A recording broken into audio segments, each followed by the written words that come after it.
And there we go. Oh, I think everybody has to say it's okay for me to record. All right. So I'm going to place my hands on my heart. Take in that deep breath of love and gratitude. So grateful for this opportunity to come together to be the two or more gathered in the name and the nature of love. Grateful for our willingness to have open hearts and open minds. Grateful for the ability and the desire to rise above the battlefield.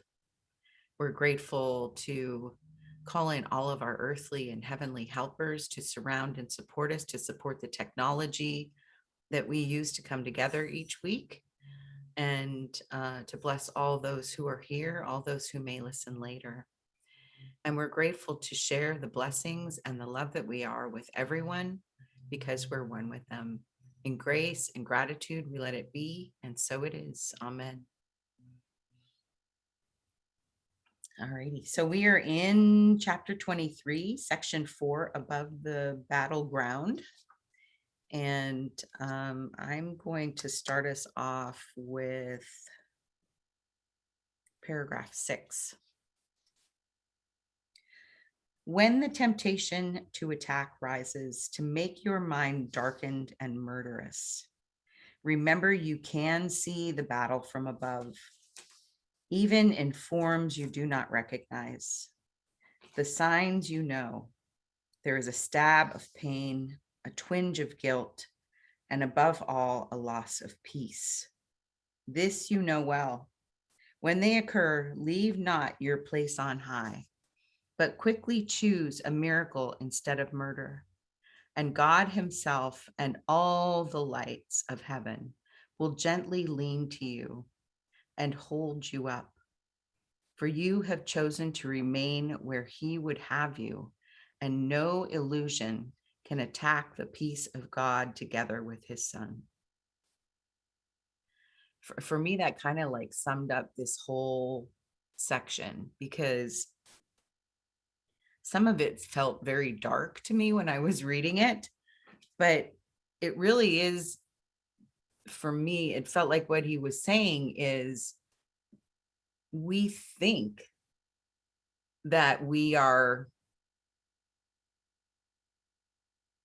afraid of death, but in reality, it's almost as if we are wishing for death just to stop the pain of the separation, of our belief in the separation. Yeah, so that's what I'll start us with. So who would like to share what they got, or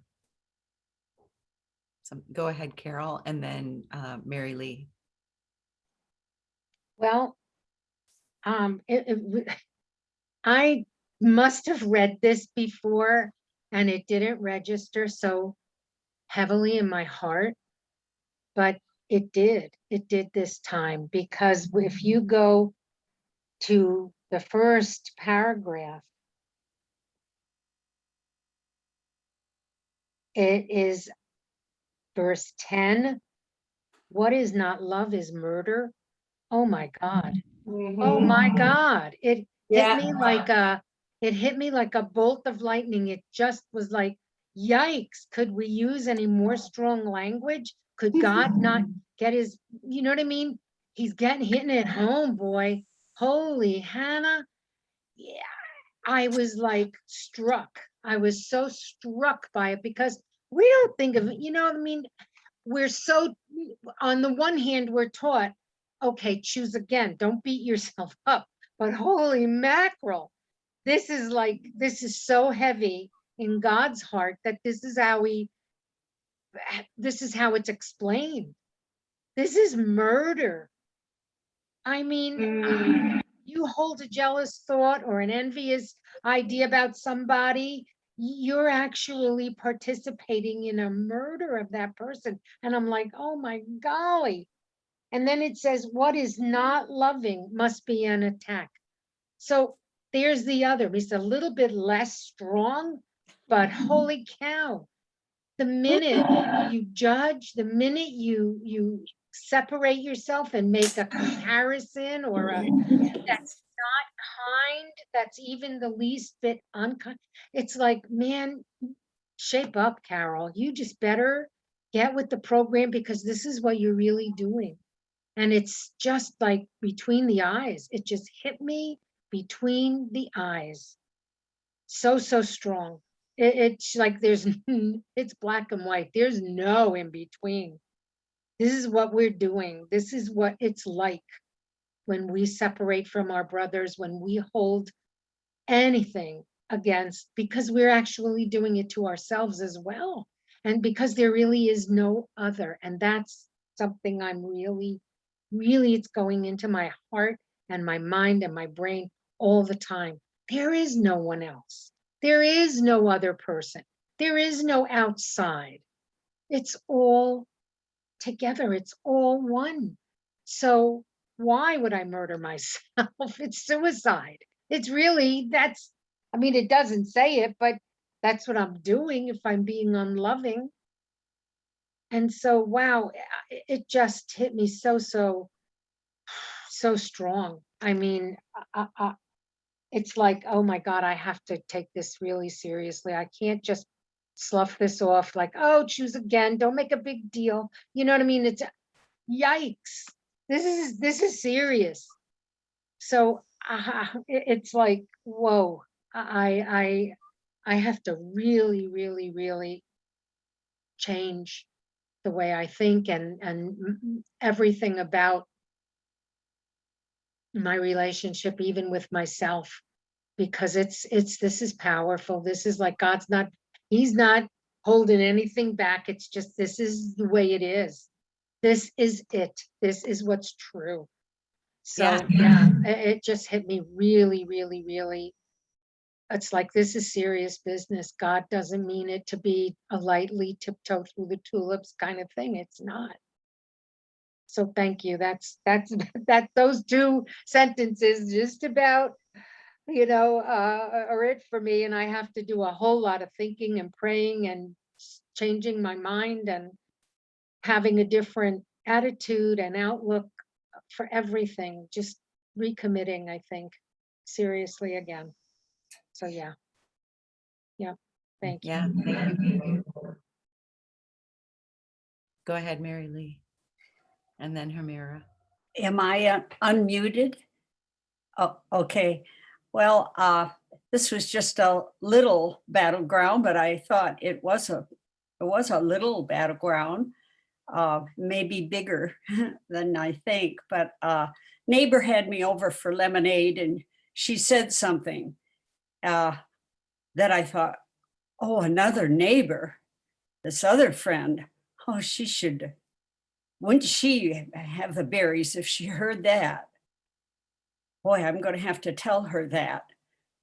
And then later, when I got home and I hadn't passed on this bit of gossip, I thought, well, would you tell the other neighbor if the one that shared the lemonade was sitting there? Would you, hey, oh, look, listen to what I heard? And I thought, no, you wouldn't. That's an act against the woman that had you over for lemonade. Maybe she's got a contention with this, another person, but why pass that along? Why give that any fruit at all? And let it go. And for me, as I thought about it later, I thought, yeah, you would get that twinge of guilt that it mentions there. You'll get that loss of peace, little stab of pain because you're saying something that you shouldn't be.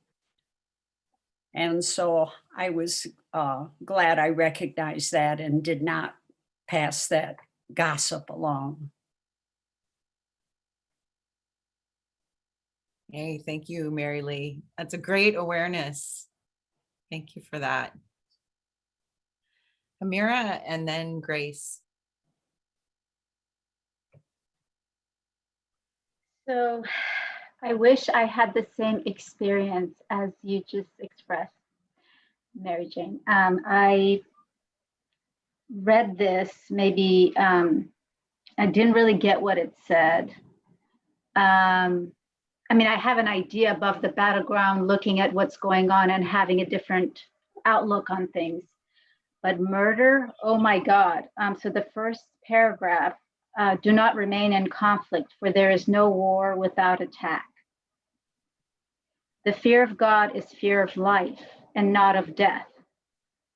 So any form of, whether it's gossip or actual like character assassination, fighting with someone, it's a fear of God. It's a fear of God. It's fear of life and not of death. Yet he remains the only place of safety. In God is no attack, and no illusion in any form stalks heaven. Heaven is wholly true. In heaven, I look at it as just peace of mind. No difference enters, and what is all the same cannot conflict. You are not asked to fight against your wish to murder, but you are asked to realize the form it takes conceals the same intent.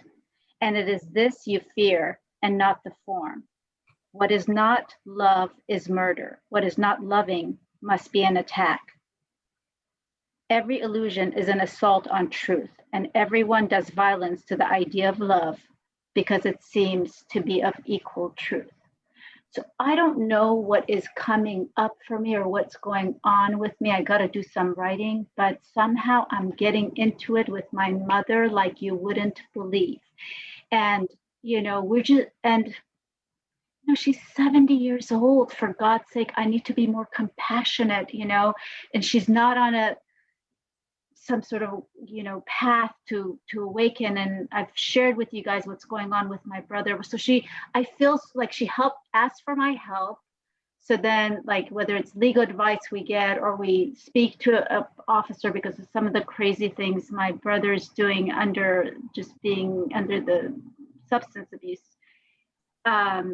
And then she goes into guilt, and then she just kind of like, oh my God, I can't believe we did this. And last night I just went off on her.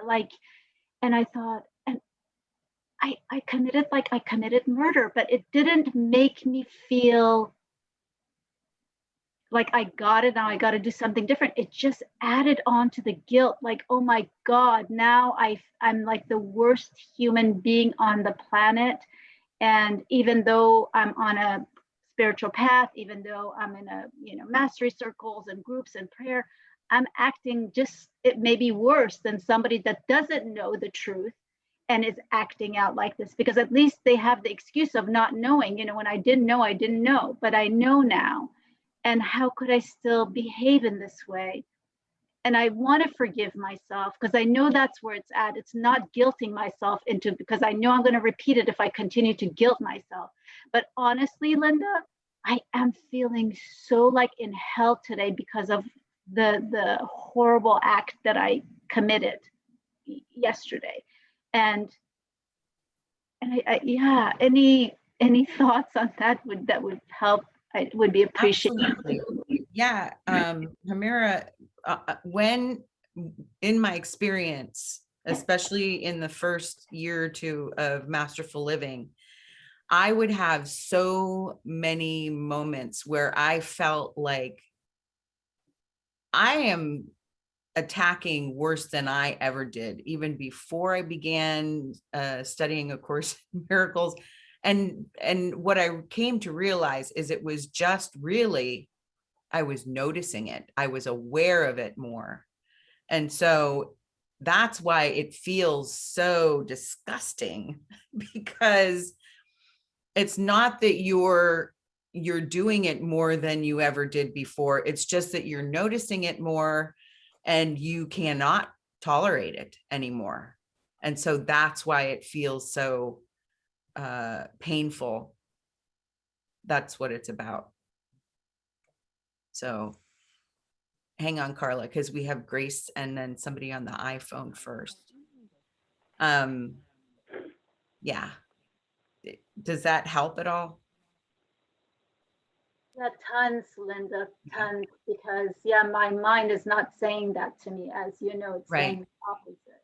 So Yeah, and this is like what Carol was talking about at the beginning, those same thoughts that you're having of feeling guilty and like you're a horrible daughter to your mother, that's murder towards yourself. Yeah. So what you're calling for when you're doing that is more love. Just Yeah. place more love towards yourself, because that's a cry for love. Yeah. Yeah. Thank you for I was sharing. going to say that I'm real grateful for the title of this reading because, you know, Jennifer references this many times in her podcast, and I thought I understood it, but I don't think I really grasped it. So this reading, I think, really enlightened me and helped me understand it at a deeper level. So I'm Yeah. glad for that. And the other thing I'd like to say is I've really been thinking a lot lately about how I think the Course in Miracles is, in a really big overall sense, kind of teaching us or training us to have a different view of God. And somebody mentioned a couple weeks ago about, you know, this anthropomorphic idea of God. And I think even though we don't think we have that, we do. I mean, I was doing some reading last night and I thought, you know, I have these ideas about God, about what God is and how God operates and thinks and so forth. But I'm really imposing my own thought on that, my own personality characteristics. And I want to clean that up and get it really pure, because I think, you know, that's the overall thing, is to shake loose this wrathful God that we've all been either consciously or unconsciously trained to believe in. Yes. Yeah. Thank you, Deborah. Absolutely. And we're getting there. We're doing it one day at a time, man. All right. Grace, and then iPhone de Paloma, who I think I know who that is, and then Carla. Thanks. So, yeah, I've had the same experience as you, Linda, that suddenly you notice what you're doing and then you feel horrible. And that's happening to you as well, Humera. You're doing nothing, Humera, that I'm not doing sometimes. You know, because even if I had that tiny tinge of annoyance or something, it's still murder. You know, so you're no worse than anybody else. And I think you're really on a spiritual fast path, because you're not only dealing with like 3 major crises in your life at the moment. And that's extremely challenging for anybody. And then throw in that you're suddenly waking up to what it's all about, and it's very difficult. So more than anything, we need to just love and forgive ourselves. It's like the most important thing we can ever do, even if we don't go to any classes or church or do any homework or anything, is that when something like that crops up and we make the wrong choice, that we just straight away say, I am innocent. I am the Christ. So I made a poor choice. Forget it. Make a better choice next time, and be kind, because you're actually beating yourself up. And so, and it happened to me yesterday. I was in the store and the salesperson wasted a ton of my time. And I started to feel irritated because I had to be somewhere. It's the same thing as what you're accusing yourself of, Humera. It's murder. So that's the only time I feel pain, is when I move away from spirit. The rest of the time, I'm just in joy all the time, because I love and forgive myself for everything. I cook a bad meal, I'm like, this is delicious. Well done. I just do not say one unkind thing to myself if I could help it. And so I started to feel, and I said something to the sales assistant, like, you are kidding me. You don't have to do all that. I just bought that this minute. You don't have to return it. And then she wanted my driver's license and fill out a form to return something I just bought the same second from her. And I could feel this coming up. And I knew I was making a wrong choice. And I said to her, I will never return anything to this store again. This is ridiculous. Even you must admit. And she was like, I'm just doing my job. I have to do this. And I said to her, like, well, my feeling was she could have just said to me, you're right. And it would have all passed, you see. So I'm trying to control the situation, and I'm making her wrong and I'm making me right. All she had to say was, you're right, and this is ridiculous, and I would have calmed down. But see, nobody's going to do that for me. In fact, Spirit put that situation in front of me to realize I have got to go deeper. And so as soon as I left the store, I got in the car and I was like, don't beat yourself up. Just remember, you are innocent. This is a perfect healing opportunity. And I went deeper and I said, Holy Spirit, would you please come into this situation and take control of it and heal me from the fear of separation I have with you. I forgive myself and I trust you. Finished, actually, it just left me. So I think kindness and loving and forgiving yourself is really the answer. Yeah, thank you so so much. much, Grace. That's helpful. Yeah, absolutely. Okay, who do we have on iPhone de Paloma? We have Caroline. I Hi. had a feeling Hi, it was you. Good to Hi. see you. I came in late on the program and I didn't do the reading. I'm sorry, but listening to all of you, I'm kind of having a different experience. I've felt for many years, practically all my life, that feeling that comes up. But what I did was I just swallowed it and I didn't say anything. And I had a problem setting boundaries and speaking up and saying what I really wanted, what I needed. I just kept quiet. And that has a lot to do with my childhood, but anyways. But recently what I'm doing is I'm telling my husband is a major trigger for me. And so I'm telling him, I need this, I want this, or I'll say something and give my opinion. And he retaliates. He says, why are you trying to pick a fight? And it's not a fight. And I tell him, I said, Raul, that's his name. I said, I'm just speaking up. I'm using my voice to let you know I'm speaking up. I'm not yelling. But I feel this power in my voice and it just flies out, but it's not angry. It's just a matter of fact. And then he calms down, because if I didn't say anything or if I retaliated against him, it would have escalated into a big deal. So I'm learning to when I feel that feeling to speak, and say, okay, it's this way. It's not what you're assuming or imagining. And so for me, that's really good. It's like maybe spirits saying that's what you need to do. And so that's my experience in it. And I hope I made a point somehow, because I didn't do the reading, but I do understand what you all are talking about. Yeah, thanks, Caroline. Yeah, I feel the basic premise is that in this whole section is that if it's not love, it's murder. Yeah, I've murdered myself quite a few times. So Yeah. maybe I'm working on bringing myself back to life. Yeah. Yeah. Welcome to the land of the living. Yes. Thank you. Yeah. Thank you. Good to see you again. You too. Carla. Okay, so I have a couple things so the course here uses murder. I think what people have always shared to really indicate anything less than love, that is all that.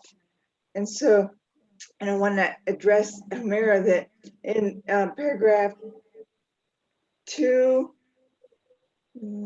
I guess starting with line 2, the wrapping does not make the gift you give.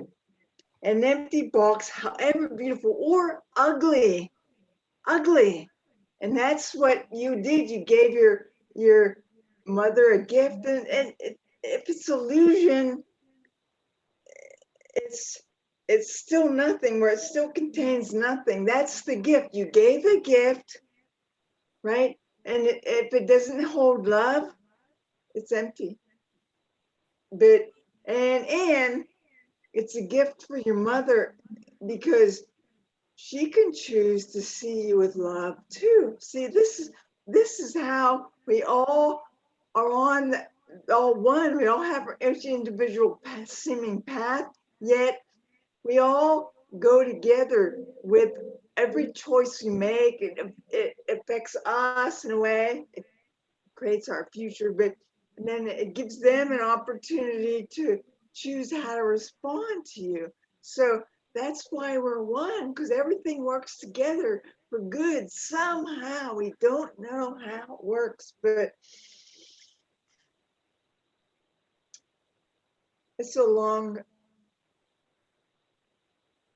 reading, and I could probably share it in WhatsApp, but Virginia Dawn Akers had this thing, and there's the 3 words: is attack real?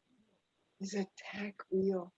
And basically she said, no, attack is not real. It is not real. If it's not love, how can it be real? Because only love is real, right? It's just in that moment we've chosen something else.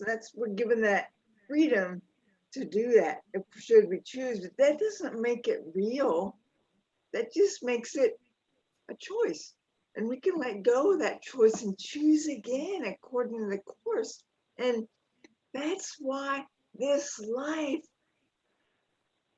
I recognize in the 5th sentence of the Violet Flame book, 5th paragraph, sorry, our original intention of our embodiment in the schoolroom of earth was for us to learn to use our thoughts and feelings and actions, choices, all that stuff, to co-create patterns of perfection from the cosmic body God on this physical plane work. But what does that mean? It's a lot of words. It means to love. We have this life, this body's life, so to give us endless opportunities to choose love. We can't change who we are. We can't learn love, because that is what we are. But we can learn to choose love in our choices. That is the learning. And really learning is remembering who we are, really. But and I'll do one more thing before I stop. In paragraph 4, line 5, forgiveness cannot be withheld a little, nor is it possible to attack for this and love for that. I don't really, I don't know if I knew the whole thing, but you cannot forgive a little. You can, everything is we're all holy. We're all holy. Even when you choose seeming unloving choices, or like your brother caught up in illusion, addiction, or whatever that his illusion is. We're all caught up in some aspect of the illusion, but we're all holy. We cannot change that by anything we do. Anything we do, it can never be changed. God created us as a thought of love and form, and that is what we remain, no matter what we seem to choose.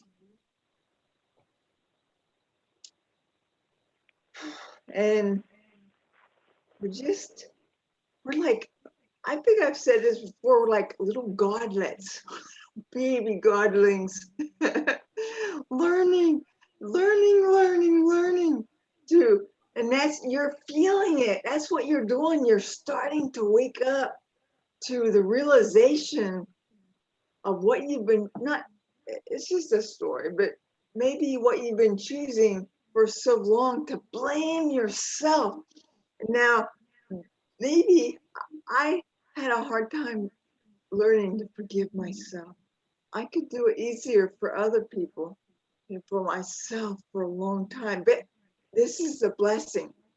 I got to practice choosing that for someone else until I was in a better place to choose that for myself. So whether you do it for someone else or yourself, because all forgiveness is self-forgiveness. All love is self-love. All anything is anything, really. All compassion is self-compassion. So we're one with everyone. Whether it's easier to do it for them than for you, or do it for you than for them, it doesn't matter. It doesn't matter. Just do it. And then don't judge what you just did, because experiences are just experiences. Our choices are just choices until we decide they should have been different. Then they become judgments, and we're creators. God created us in his image, not because God has 2 eyes and 10 fingers, because we're creators. We create ceaselessly by what we choose. Now it's okay, can't really change love or truth.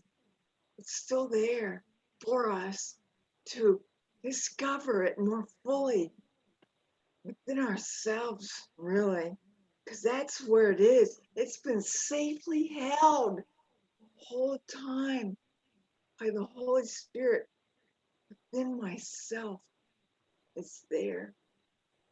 Whether you notice it, whether you think it, believe it, feel it, or not, it's there. It's always been there. It will always be there. It cannot change. I guess I'm complete. Thank you. Yeah, thank you, Carla. Yep, we are perfect. Would you like recommend doing like that prayer, I must have chosen wrongly because I'm not at peace, because I feel like I'm in hell today. Oh, yeah. Mm-hmm. Yeah, that's a great prayer to flip it around, because it says right in there that you can change the experience just by saying the prayer and holding that intention. So yeah, go for it. Does anybody know where that prayer is in our book? I can find it and I'll post it in Google our it chat. later. Okay. And I just wanted to ask Carla, is that bit about only partly forgiving someone? Is it in this text? And what does that mean, to only partly forgive someone or partly forgive ourselves?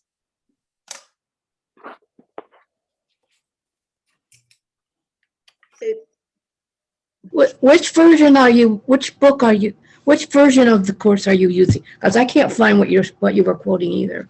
We use Foundation Carla. for Inner Peace. Me? Oh, what Carla Yeah, was. yeah, Carla. Yeah, I think Carla was in a different section.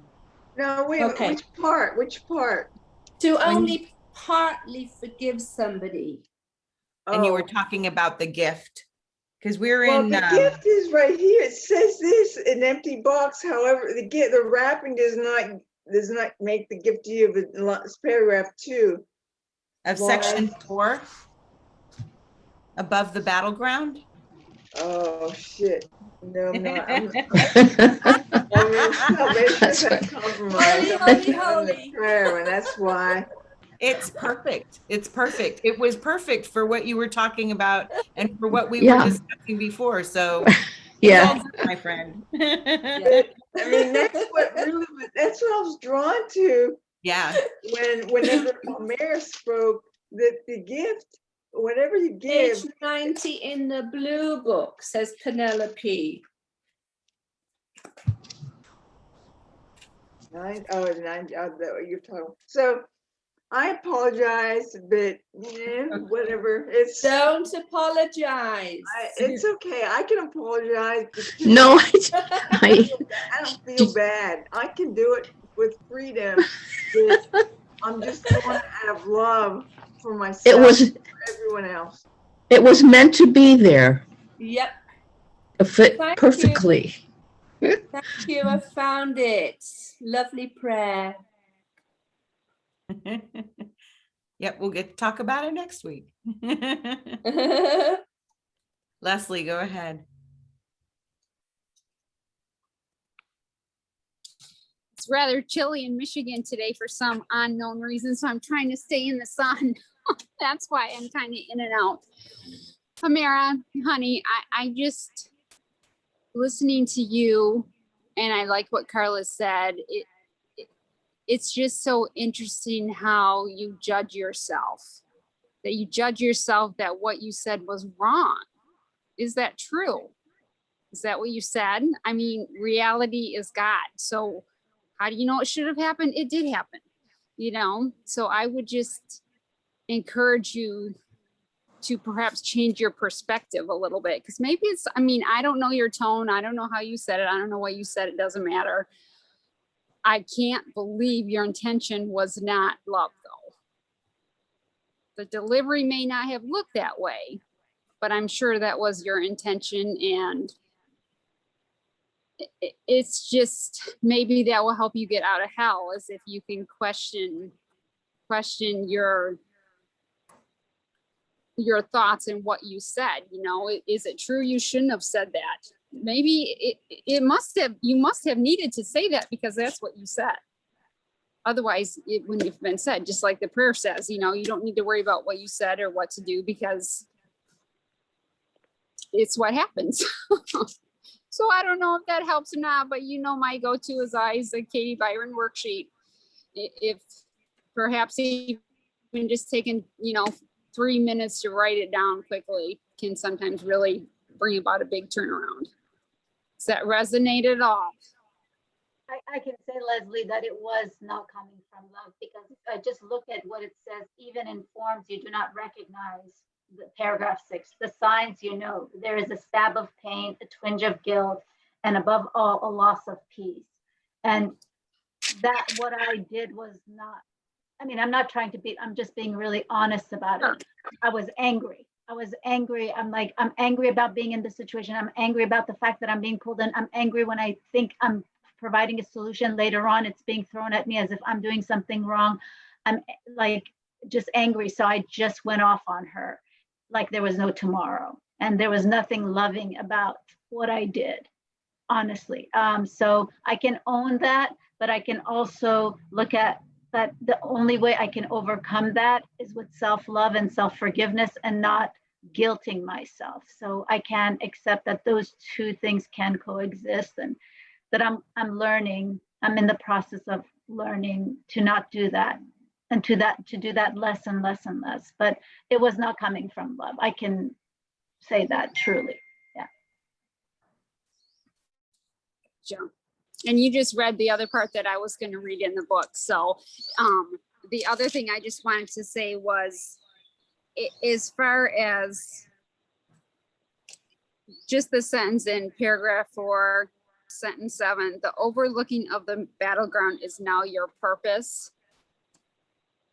I love that sentence because it just reminds me that this is not really happening.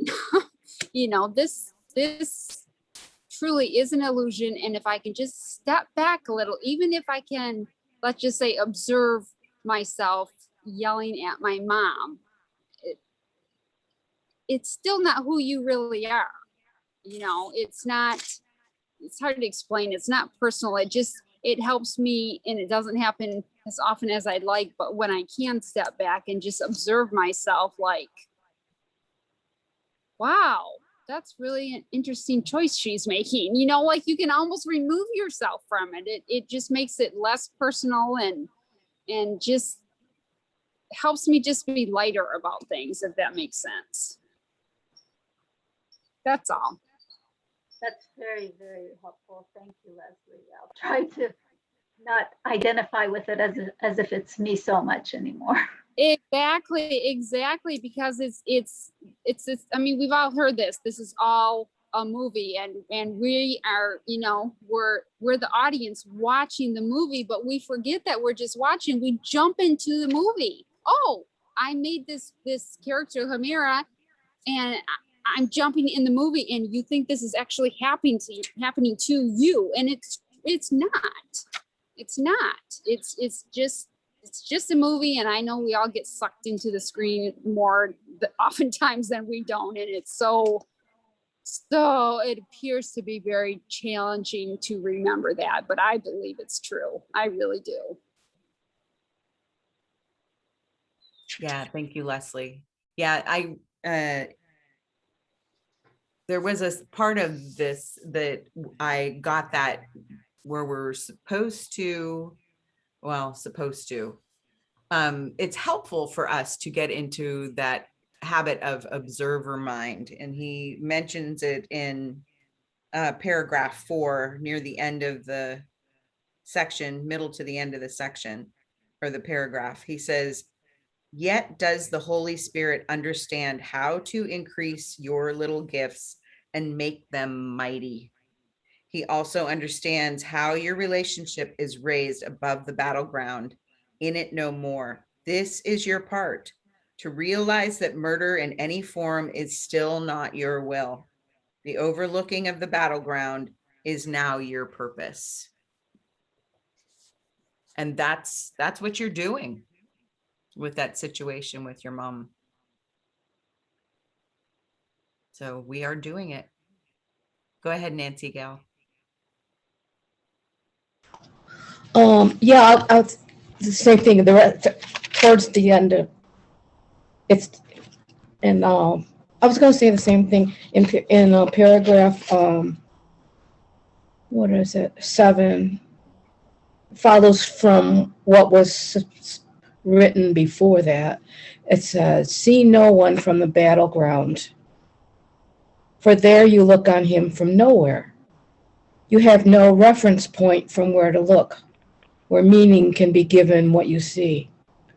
For only bodies could attack and murder, and if this is your purpose, then you must be one with them. Only a purpose." Wait a minute, that's not what I wanted. Okay, only a purpose unifies, and those who share a purpose have one mind.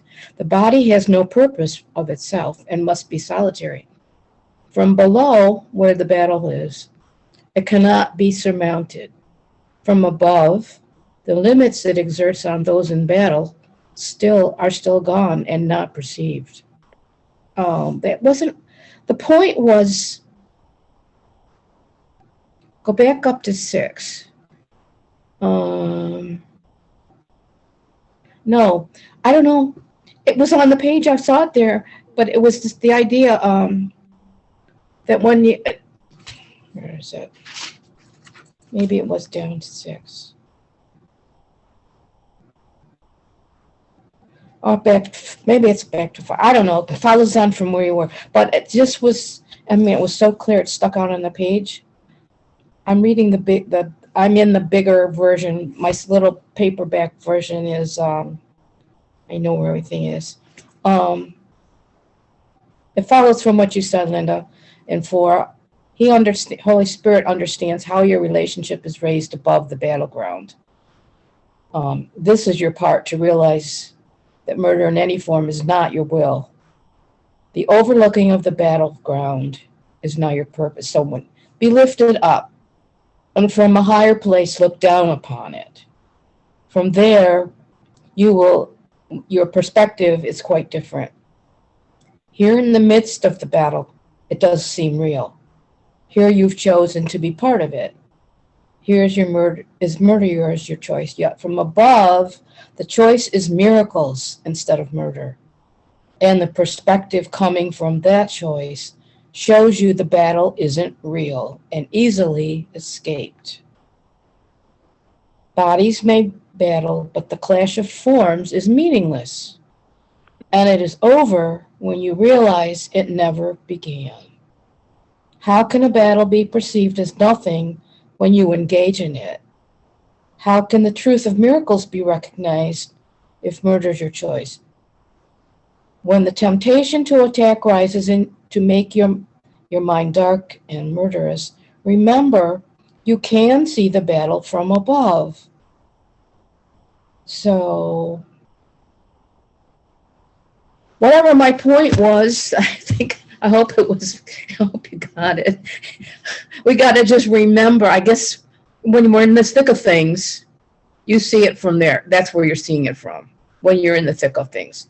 But when you rise, you got to step outside of it. Let's take a step back. That's how we say, take a step back and see it from a different perspective. That's what he's saying here. That's my interpretation of it anyway. I'm done.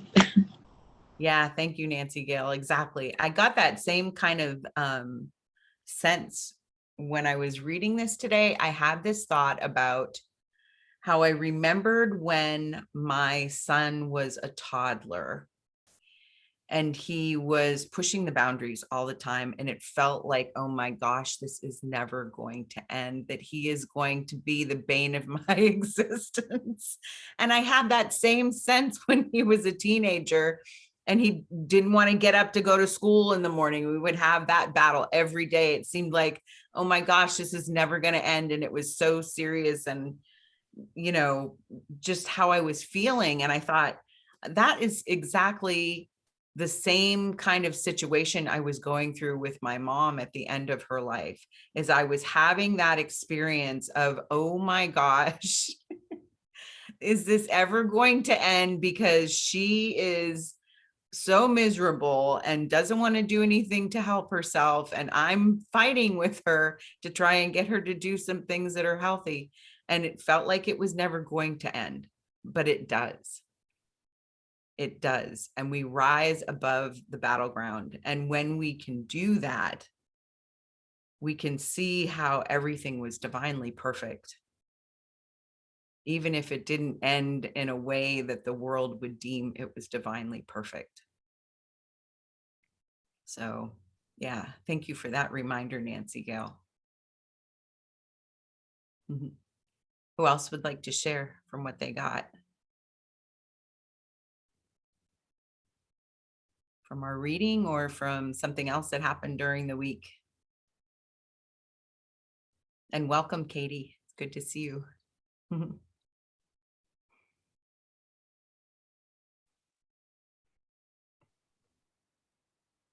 Go ahead, Ted.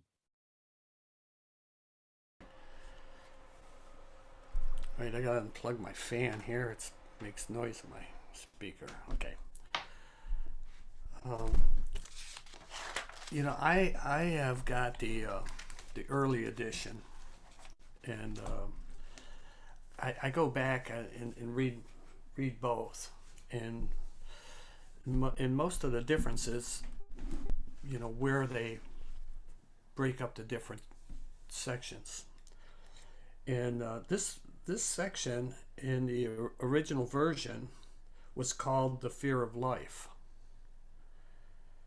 And the only thing that's different is the sentence before was included in this. Though I appreciate the above the battlefield because of the way that it's written. And I when I was reading this wasn't thinking of something as personal as what Homera was his experienced. I was looking out into the world with things that you see on the news or you hear about violence of any form, and I appreciate the above, getting above it, because it's the only way that you can look at it, and it boils down to a call for love, no matter what you love.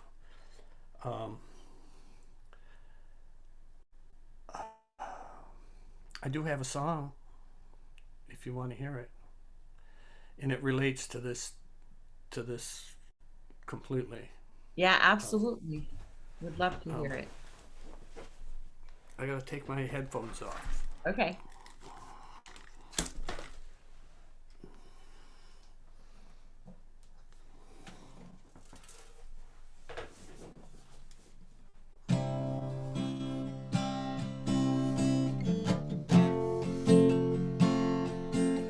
It's a shame, it's a pity, bloodshed in a poor city by an angry young man. There's an outrage and fury, courtroom and jury, the boy's sentenced to die. In the bars they're rejoicing, buying drinks, and they're toasting as the mothers cry. What can we do, me and you? What can we do in a world torn in two?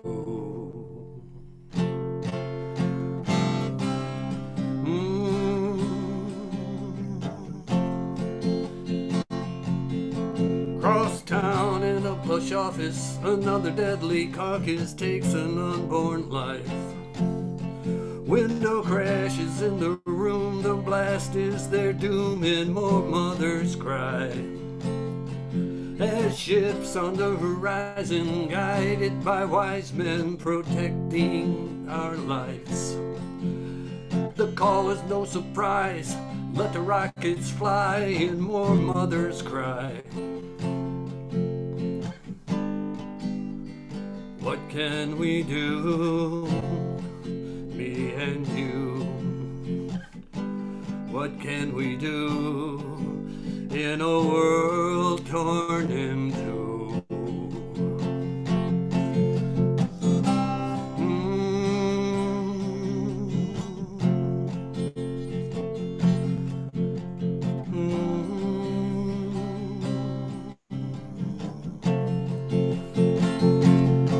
On a cross upon a hill, living out his father's will, the young man dies. Friends gather round and stare at the mother's fallen tears under blackened skies. They sigh, what can we do, me and you? What can we do in a world torn in two? And the mother cries, we love, we love, we love, we love, we love, we love, we love, we love, we love.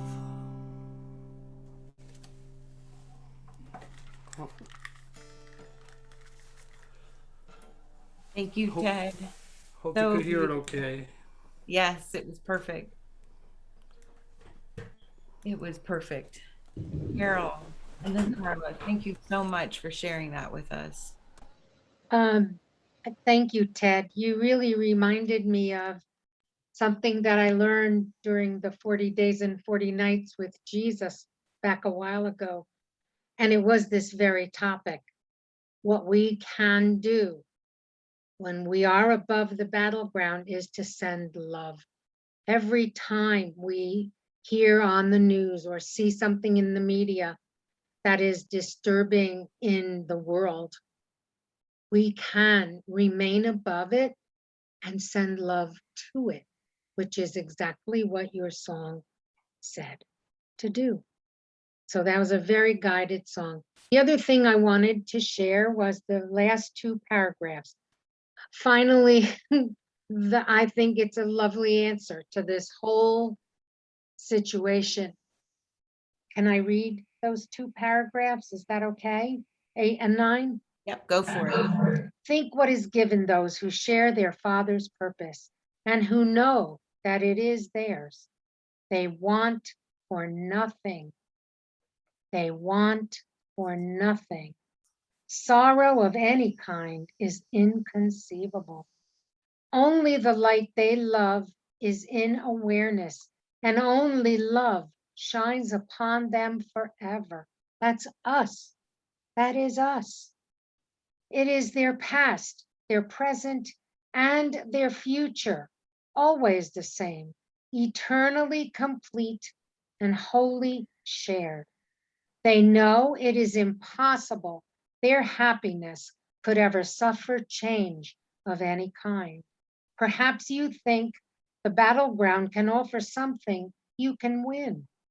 Can it be anything that offers you a perfect calmness and a sense of love so deep and quiet that no touch of doubt can ever mar your certainty, and that will last forever? Those with the strength of God in their awareness could never think of battle. What could they gain but loss of their perfection? For everything fought for on the battleground is of the body, something it seems to offer or to own. No one who knows that he has everything could seek for limitation, nor could he value the body's offerings. The senselessness of conquest is quite apparent from the quiet sphere above the battleground. What can conflict with everything? And what is there that offers less, yet could be wanted more? Who, with the love of God upholding him, could find the choice of miracles or murder hard to make? So this is our teaching, this is our learning, this is our lesson again. Making that groove in our brain that switches from the world's thinking to the heavenly mind and wisdom of God, which is ours. We're making that shift. These lessons are just to help us make that shift. And so the more we choose rightly, the more we say, oh, I forgot. I can choose differently. I can choose love. I can call my mom, Homera, and tell her I love her, no matter what, and help yourself to be relieved of that guilt because you adore your mother. She adores you. Let not there be a wall between you, not even for a moment. It just takes a few words with loving heart. That's all. That's all, sweetheart. All it is. If my mom were here, and oh, I'd give anything for her to be here, I would do that very, very, very quickly and with a real whole heart. So you're blessed to have her, sweetheart. You're blessed to have her in your life. So that's all. I just want us to read that positive part because that's the truth. That's the real truth. I think what was the last straw for me, she said to me this morning, she said, I had a dream that my dad passed away 3 years ago, came to greet me and held me. And she doesn't dream. She's like, that's what she wants. She wants to dream about my dad, but she doesn't have dreams. And she said, I know I'm going soon. And that scared the hell out of me. You know, like I'm doing something to cause her to. No, you're not. No, you're not. Don't take that on, sweetie. It's not true. It is not true. She's responsible for her decisions, her choices, her life. You are not. But just let the love heal. Let the love heal. Choose to do it lovingly, and God, you'll be guided, and it'll make everything better for everybody involved. So Thank you, Carol. Thank you, Humira. Carla, very quickly, because we're past time already. Yeah, I'm sorry. So I was gonna say, if I can do it real quick. I'll let go of the first thing. So I started saying about this reading is attack possible, and I won't read the whole thing because it's too long, but I'll read the last 3 little lines or paragraphs or whatever. If you accept that you are attacking, being attacked, or seeing attack, you will have the experience of attack. because you have requested it through your perception. What you are given, what you ask for is given you always. If you see the temptation, the opportunity to perceive attack, but you choose to let the opportunity pass you by refusing to accept the perception, you request the miracle. The miracle is not really a miracle at all. It is only a truer way of perceiving, which is seeing that there is no attack because there is only love. Watch for your perceptions. Ask yourself, what do I truly want to experience right now in this moment? As you answer this question, you make a conscious decision to ask how to see. The answer to your request is delivered through spirit, which is not consciousness, but is exactly that which you have honestly requested. So that's just a part of it. I can put it maybe in WhatsApp, the whole friggin' thing, but it's amazing. I read it many, many times before I get it. It talks about our innocence. You are innocent, Hamira. Don't believe the ego mind, the ego voice. Only love is real. That if it's something saying something else, it's not real. You feel it, but the divine alarm clock telling you it's not real. Choose again what you believe. That's as quick as I can get. Thanks. Thank you, Carla. That's perfect. So next week, chapter 24. We'll read the goal of specialness. Well, that's the name of the chapter, the introduction and the first section, because it's not very long. It's only 2.5 pages about. So we can do that for next week. And I'm not going to do the reading from Pathways of Light, but if you would like to, I'm in lesson 173, so you can read it for yourself, the insights from Pathways of Light. I'll just say we are perfect, whole, and complete. All is forgiven and released. Thank you, everyone. Thank you for coming this week. I will see you next week on Tuesday. Thank you, Linda. Thank you, Thank you, everyone. Linda. Thank you, everyone. Thanks for your beautiful song, Ted. Oh yeah, Ted, thank you. Yes, Thank Ted, you, thank you. everyone. Thank you, Linda. Thank you. Bye for now. Thank you, everyone. Thank you, Linda.